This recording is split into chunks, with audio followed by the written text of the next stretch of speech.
Geotab's electric vehicle suitability assessment has helped many public fleets determine exactly which of their vehicles are best suited for converting to EVs. It's no secret that Geotab has invested quite heavily in the electrification and sustainability space, specifically as a part of fleet.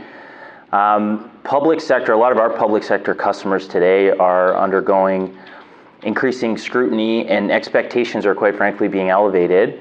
Really with the burden of trying to electrify, lead by example in a lot of cases, and electrify their own fleets. And as I think anyone who operates a fleet would tell you, that is not a very trivial thing to do. Oftentimes electrifying a fleet requires that you know exactly the vehicles that are suitable for electrification to begin with, and more importantly, that they be transitioned to the appropriate electric make model equivalent, right? So a lot of the things that we do as a company, and this expands well beyond government, but certainly is front and center right now within our public sector line of business, is we have an electric vehicle suitability assessment.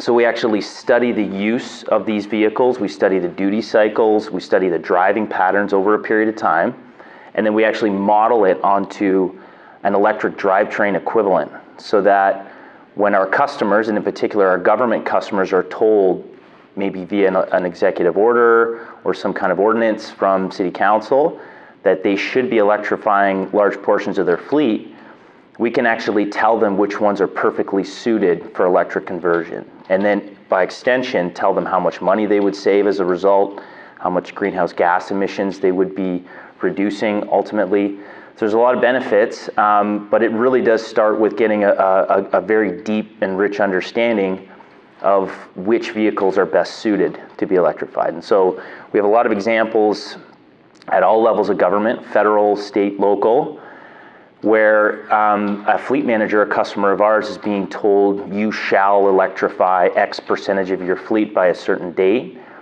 And so telematics is a great tool to help them do that, help them do it not only in an environmental way, but also an economic way, right? Like making sure that they're achieving the kind of return on investment that they should achieve by transitioning to the right electric equivalent.